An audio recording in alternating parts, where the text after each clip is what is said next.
வணக்கம். இன்றைக்கி veg soya keema recipe எப்படி செய்யறதுன்னு பார்க்கலாம் வாங்க. சப்பாத்திக்கு சூப்பராக இருக்கும். இது இட்லி தோசை சப்பாத்திக்கு சூப்பராக இருக்கும். சுடுதண்ணியில் சோயாஸை ஊற வச்சு எடுத்து வச்சுருக்கேன். ஒரு 10 நிமிஷம் மட்டும் ஊற வச்சு எடுத்து வச்சுருக்கேன்.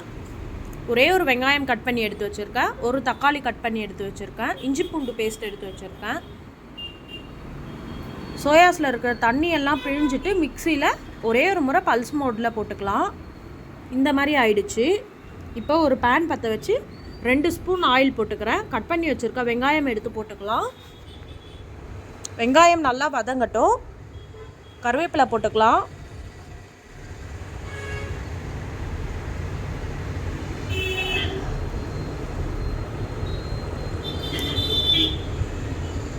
ரொம்பவே சீக்கிரமாக செஞ்சிடலாம் இதை.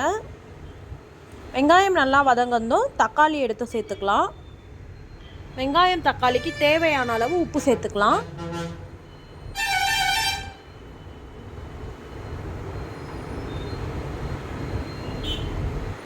இது ரெண்டும் நல்லா வதங்கட்டும். இஞ்சி பூண்டு பேஸ்ட் போட்டுக்கிறேன்.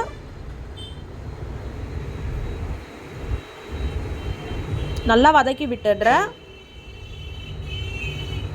தனி மிளகாய் தூள் ஒரு 1/4 ஸ்பூன் போட்டுக்கிறேன். தனியாத்தூள் 1/2 ஸ்பூன் போட்டுக்கிறேன்.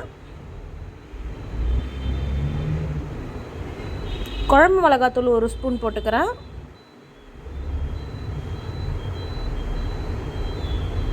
கறி மசாலா ஒரு 1/2 ஸ்பூன் மட்டும் போட்டுக்கலாம். இது ஒரு 5 நிமிஷம் நல்லா வதங்கட்டும். பச்சை வாசனை போகிற அளவுக்கு மசாலாவோட வாசம் நல்லா வதங்கிடுச்சு. இப்போ நம்ம அரைச்சி வச்சுருக்க விழுதுகளை எடுத்து போட்டுடலாம்.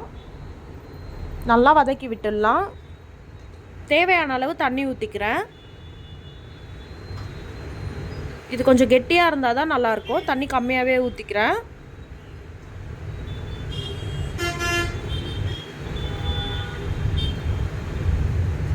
சால்ட்டு பத்தலைன்னா இன்னும் கொஞ்சம் போட்டுக்கலாம். ரொம்பவே சூப்பரான வெஜ் சோயா கீமா ரெடி. நீங்களும் இந்த வீட்டில் ட்ரை பண்ணி